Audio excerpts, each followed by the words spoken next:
Okay.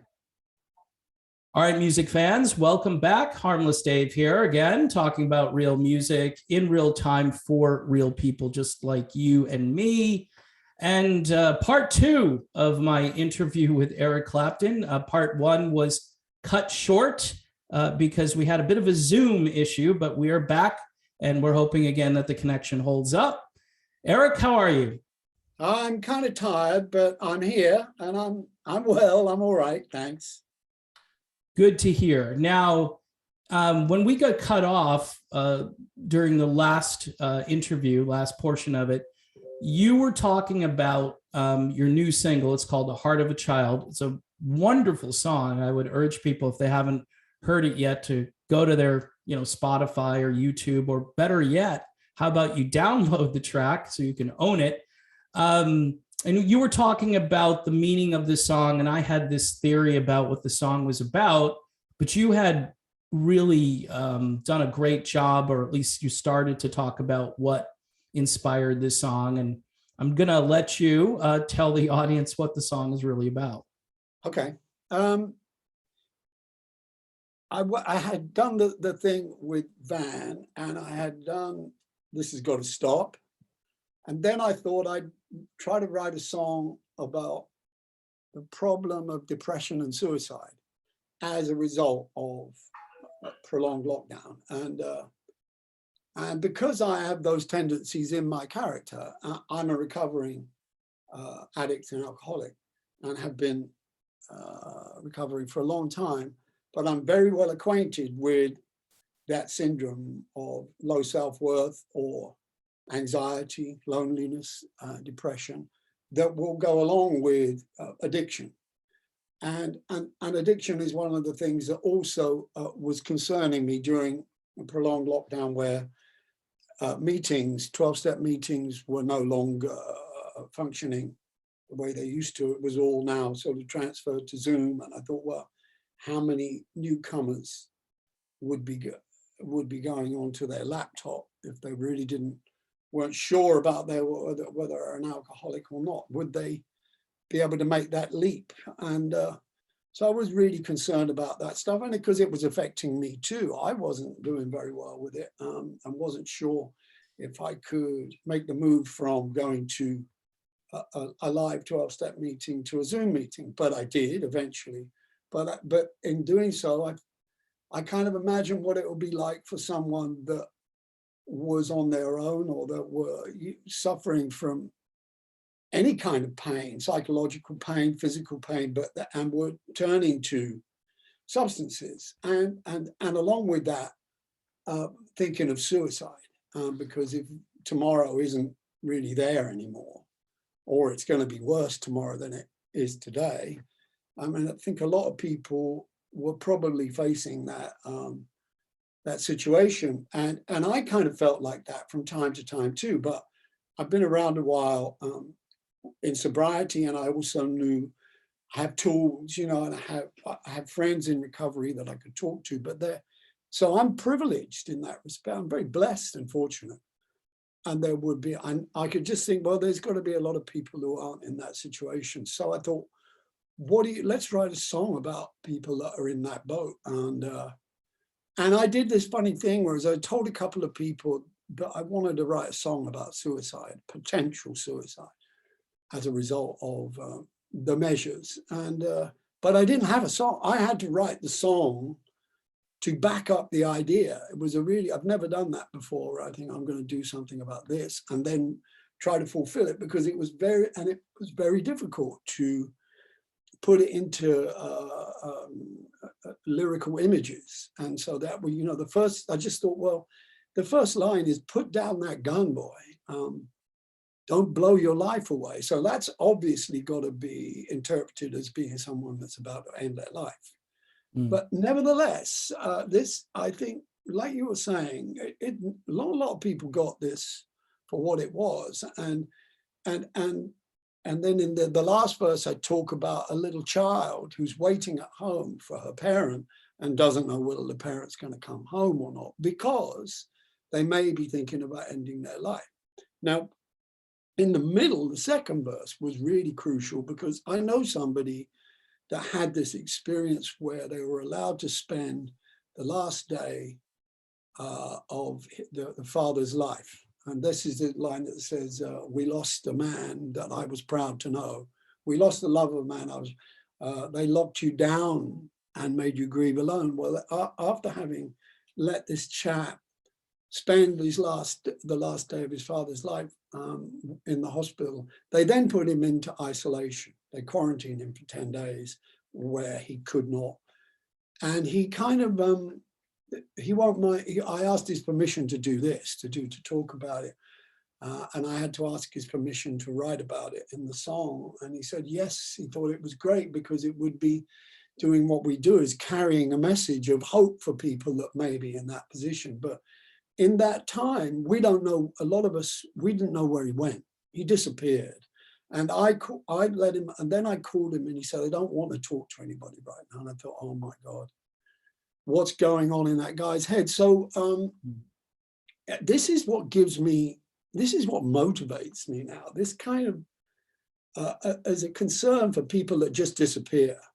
I'm concerned about people disappearing, not just because people that disappear from my life because they don't want anything to do with me. And I fully understand when you decide to disassociate, because I know it's crazy what's going on.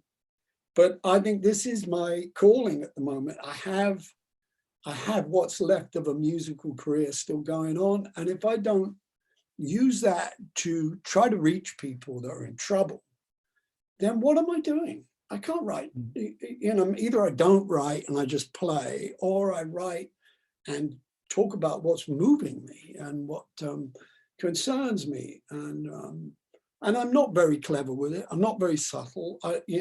Maybe this song was misunderstood. It doesn't, the point was I had to say it, and some people have got it, and maybe it helped some people. But while we're talking about helping, I did want to say how grateful I am to you, because at the time when they were coming after me with all guns blazing, there was one guy on the internet who was fighting my corner, and I had seen your talks before, but I just, when I knew what your musical taste was, and I thought, well, this is great, but and you're funny, you're really great at expressing yourself, and then you kind of picked up on what was happening to me, and I thought, this is interesting because I'm well before your favorite period, but you know, it's just music, right? It's just music. Right. I just wanted to say thank you, man, because you saved my bacon, really, and you made me feel braver about talking about opening my mouth. And I don't know really what to do. I don't have any answers. I just think it's right and proper that we communicate with one another. Well, I really appreciate that. I'll be honest with you, the last 48 hours or so have been a little interesting here at my house, and things that are, they say your phone's blowing up, your internet's blowing up, your email's blowing up, all these different things happening. And all I really wanted to do, Eric, was to talk to you about what happened to you. That's all I wanted to do. I didn't want to be a lightning rod for controversy or anything like that. I want you to talk. You know, you were talking there.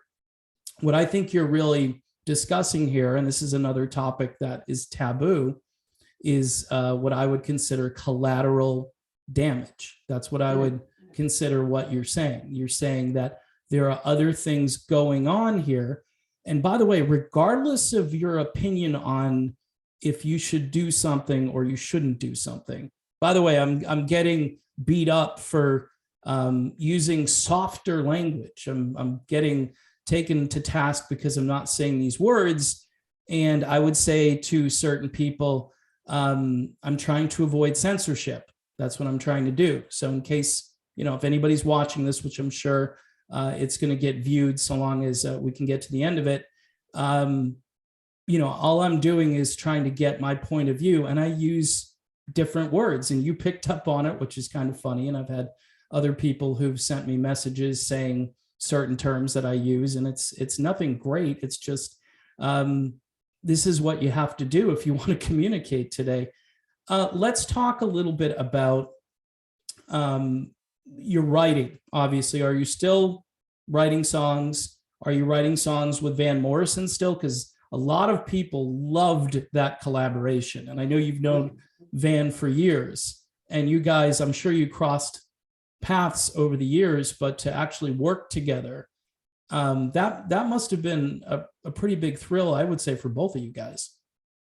It was, yeah. It was. I've known him a long time, since I was in the Yardbirds and he was in them, and we crossed paths, and we every now and then it got together. But to see my favorite, one of the favorite things is when he worked with the Chieftains. You ever heard that album? Yes. Fantastic music, and I haven't spoken to him for a while. He got on to me. He doesn't often call me, but he called me when the we need a label for the people, that we need something for the monsters, that come after us. I don't know. I would call it friendly fire. That's what it is. It's friendly. It's friendly fire. I don't know what's friendly about it, but no, I know. He called Big me facetious. to see if I was okay. He called me out of the blue. Well, it was almost the day after all that stuff hit the media. And I can't even remember what the point of it all was, but he called me to see if I was all right. So he's like you, we kind of care about one another. And I think because we know we're taking risks, and he's a lot more diverse. He would do that song like Stand and Deliver, and then do another song called It's Just a Song. And so he can move around like that. He's really smart guy. And it's water off a duck's back to him. His main thing is to work. He wants to be able to play and reach people. And he has to do it. He is compelled to sing and write. I'm not like that at all. It's much more sporadic than me. And I've got stuff in the pipeline. I've got a song coming up, which would hopefully be out in the next month, which is in the same bag. It's a feel-good song, but it's got a little bit of edge. And then I wrote something which I would call a hymn, like an anthem for if there's a kind of real awakening, if much more people become aware of what's in play. Just an inkling of it. I want to write a piece of music that will be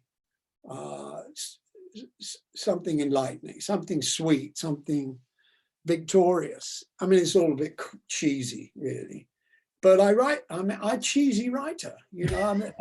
I'm really a blues musician, but I get moved emotionally by things, and then I write about it. And either it works, and there's a lot of stuff that we don't want to talk about that is just so cheesy or lame. But some of the things I've been written when I'm really, really motivated, and those things have held up. So this stuff may do, but I eventually want to just.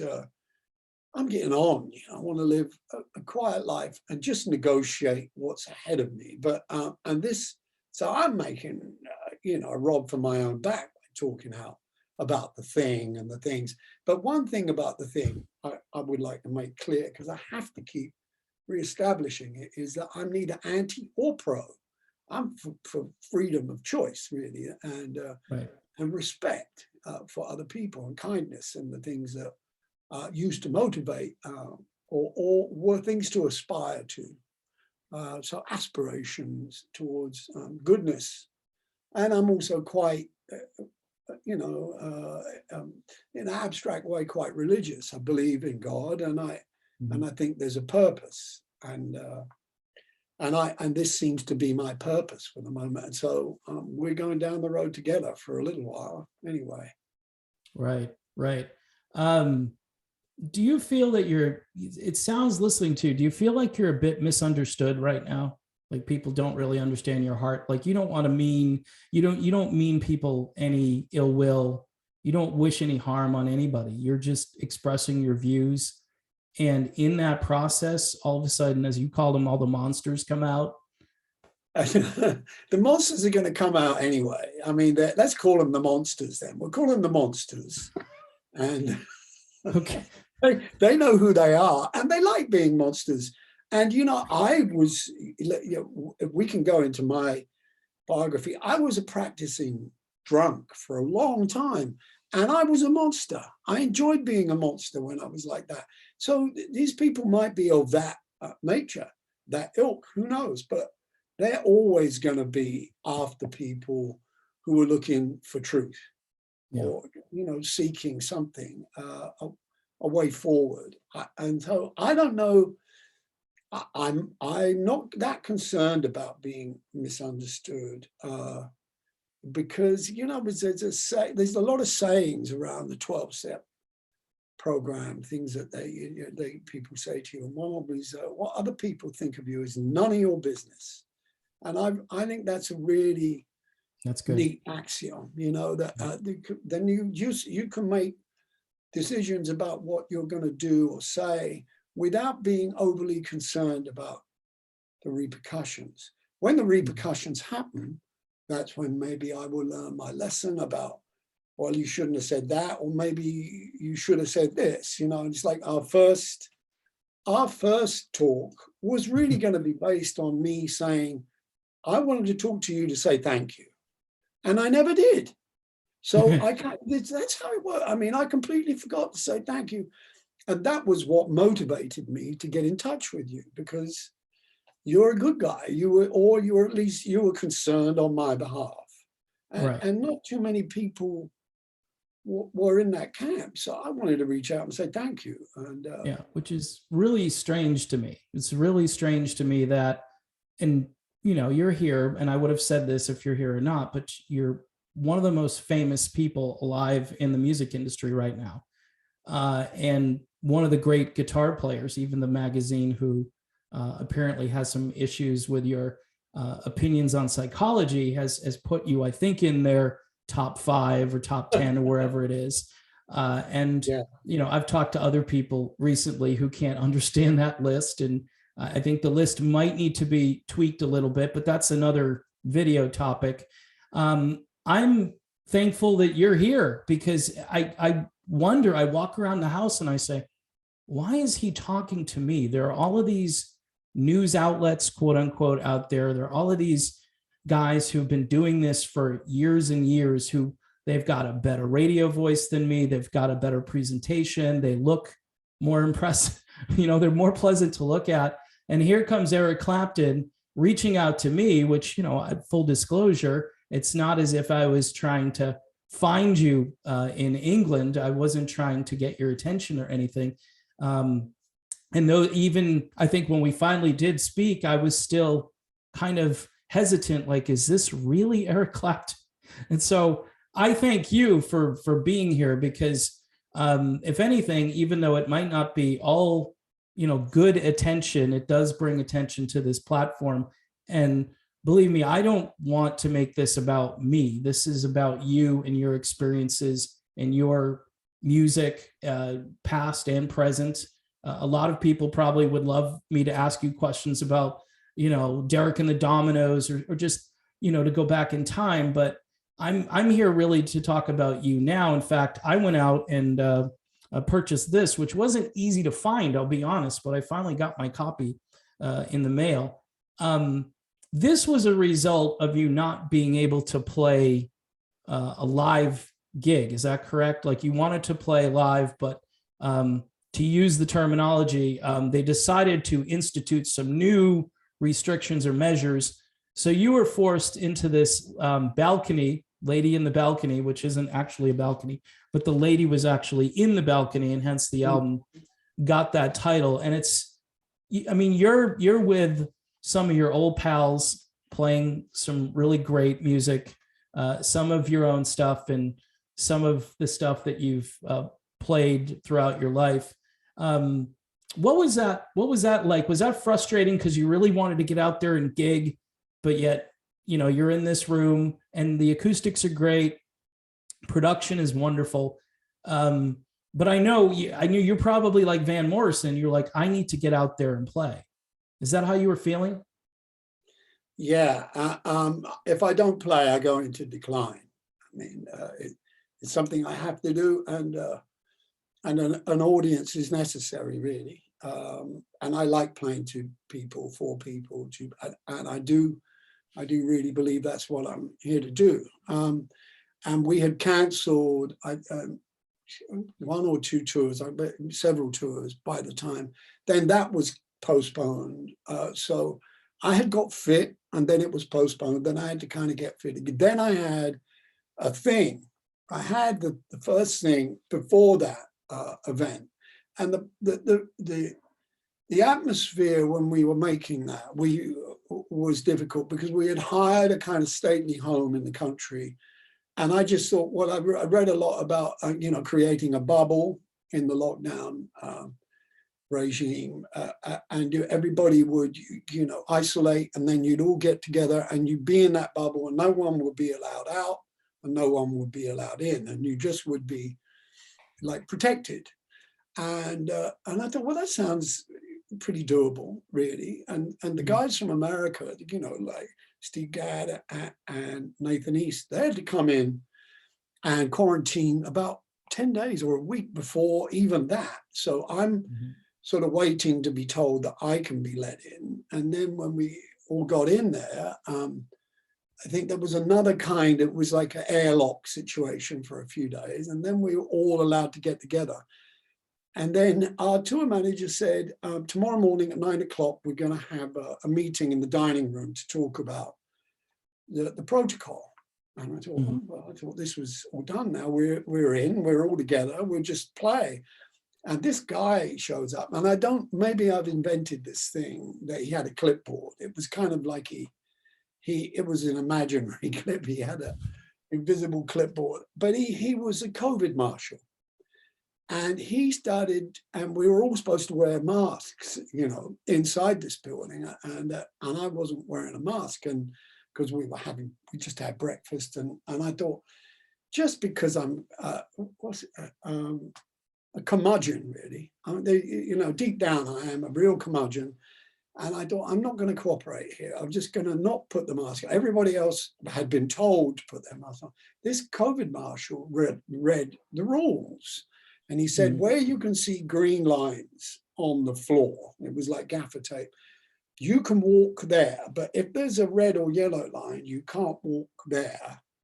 And bit by bit, my composure kind of dissolved. And it went on for quite a long time, sort of these regulations. And at the end of it, he said, so do you have any questions? And I said, yeah, I got a question.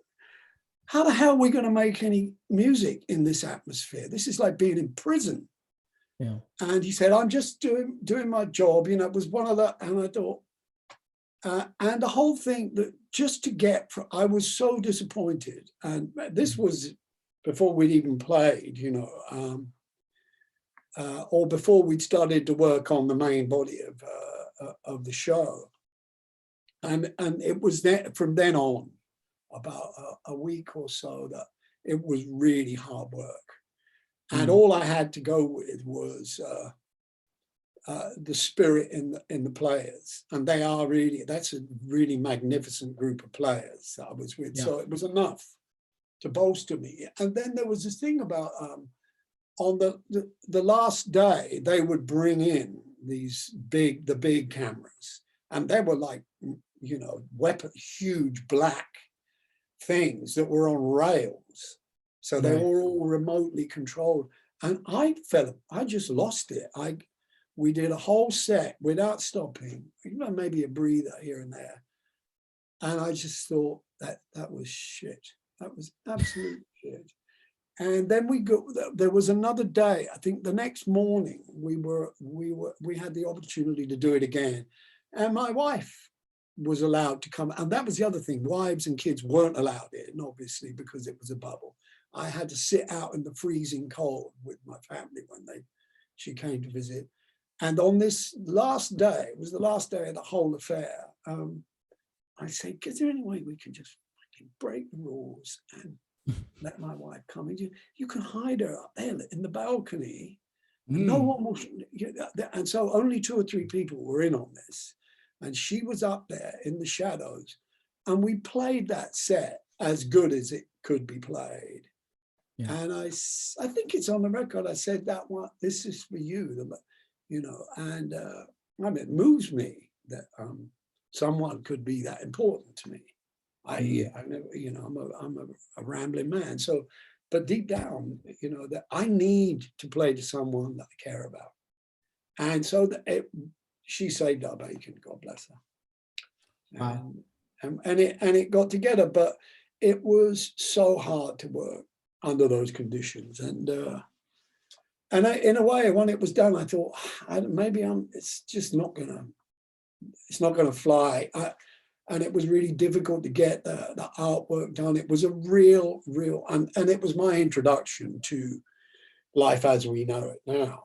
But I thought, well, got to play live. You got to play live.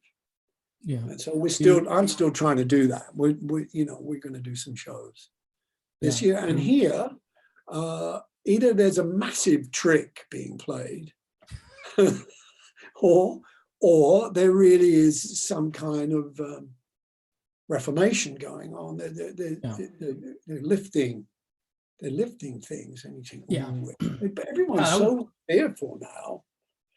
I think everyone's suspicious about whether or not it's a ploy but it may mean that I can play. I can do the gigs that I've been promising to do for 2 years now. Yeah, well, I think they're kind of running out of ideas, or their ideas, they've run their course. And I think humanity, I don't know how you can just continue to do this over and over again. This is going into the area of psychology, so I don't want to spend too much time over there, since psychology really isn't science, and I don't want to, belabor that point. I want to throw you a curveball, though. Here's a curveball.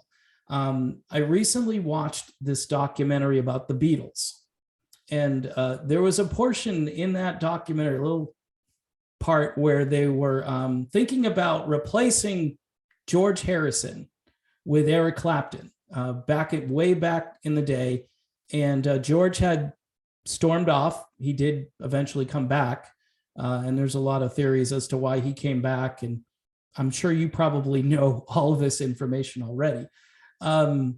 Would you have entertained that thought if it had gotten to you that they wanted to bring you in as the guitar player?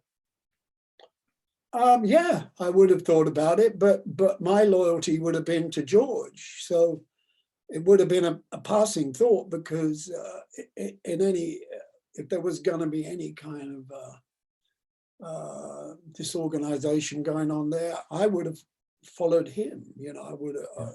And he came. Well, at the time, I think, I can't remember exactly what I was doing, but there was a period where I was with Delaney and Bonnie, having deserted Steve Winwood and Blind Faith and Ginger and Rick Gretsch. I went and joined unofficially Delaney and Bonnie. And then when we came to England, George joined us.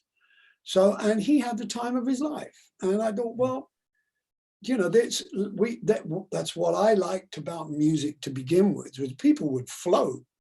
There wasn't, it got kind of strict about what band you were in. During the end of the 60s, people wanted to be much more kind of registered, and so there wasn't, jamming kind of disappeared.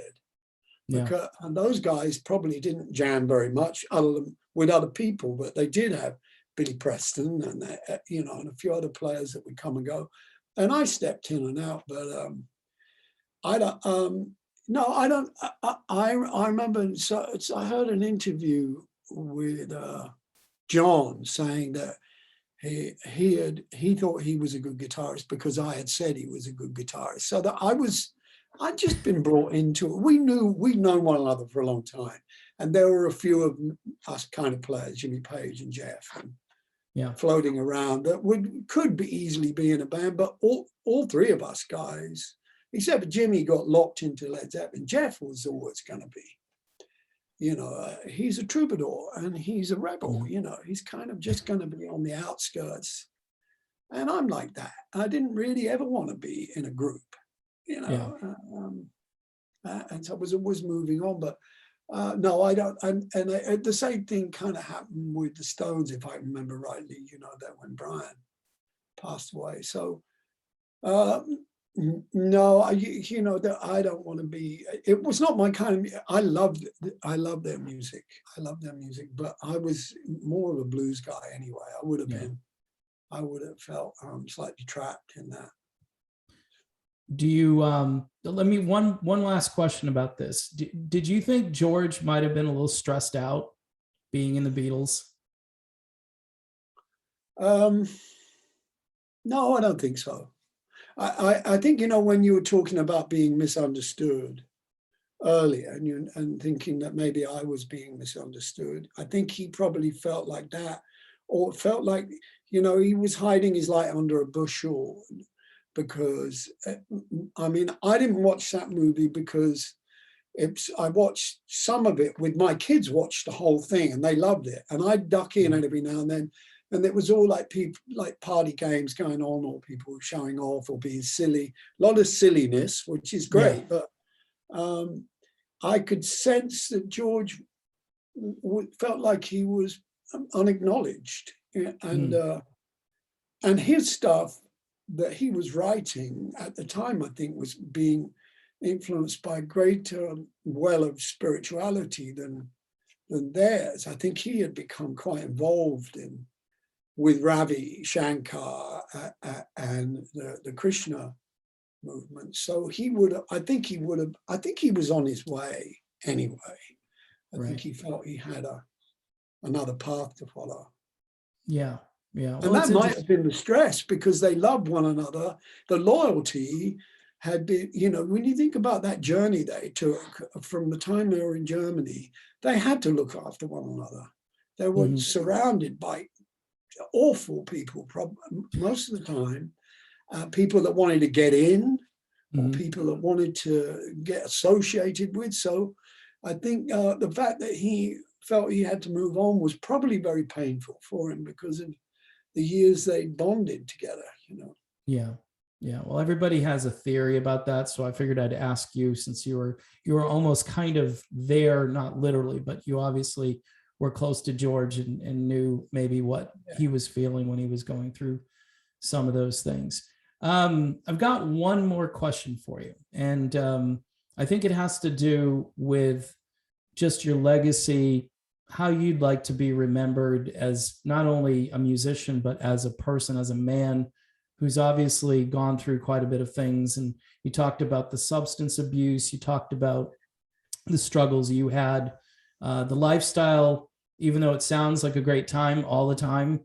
I imagine that the temptations are really difficult when you're a younger person and all of this is just put out there for you.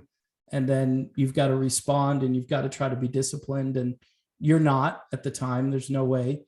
And so what would you like to leave us with as far as just what would you like to be remembered as?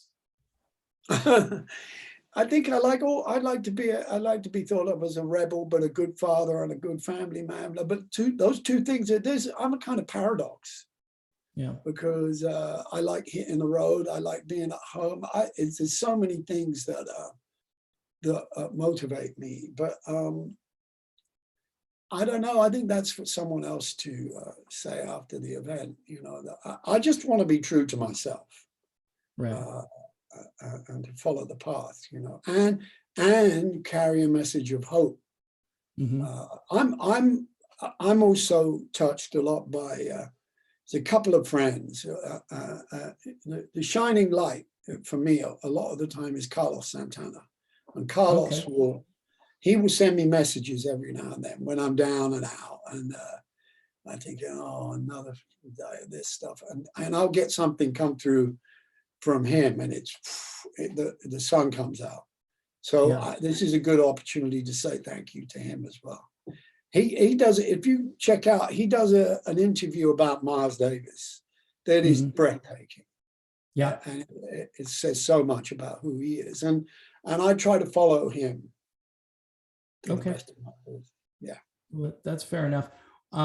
Okay, so I'm going to ask one more question about You this said that year. you said that was the last. I know. I'm going to get in trouble for not telling the truth, right? So this year, what are your plans? You're planning on trying to tour again, right? If you can. Yeah. And Yeah. music, can we expect? You said in about a month, maybe there'll be another song. Are you working on an entire album? Maybe. Yeah, the way it is though, because of everything being remote now, we make records like I do a bit here at my home, and it goes to France, or I go to France to visit with my partner Simon Climby, who's a co-producer, co-writer, and he's got a studio. So then we send whatever we do there to LA, where Nathan will play on it in his studio. Then it will go to Sonny Emery in Atlanta, where he'll play on it in his, and it just means that I want to be able to deliver an album to Surf Dog. These great people who are the record label in down in Encinitas, and they're surfers, Surf Dog, and they are surfers that have got a label.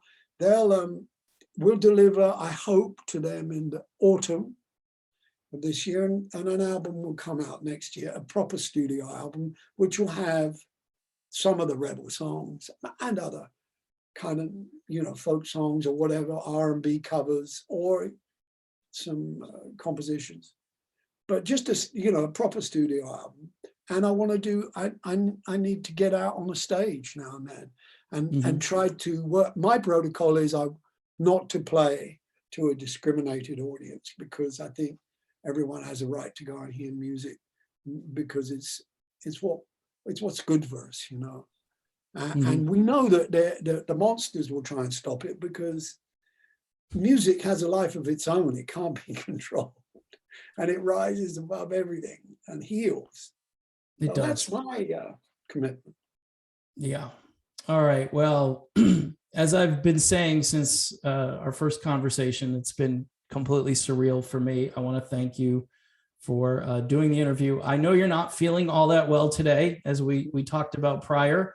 It has nothing to do with any of the things. All right. So just want to put that out there. But I appreciate you being here again, and God bless you and all the things that you're still doing out there. Thank you, David. I look forward to the next chat. We should do more. Wow. Okay. That's going to be interesting. We'll see how this one is received, Eric, and then we'll plot another one.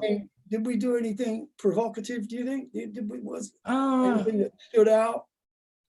I don't know, but we're going to find out, apparently. Again, thanks, and we will talk soon. All right. And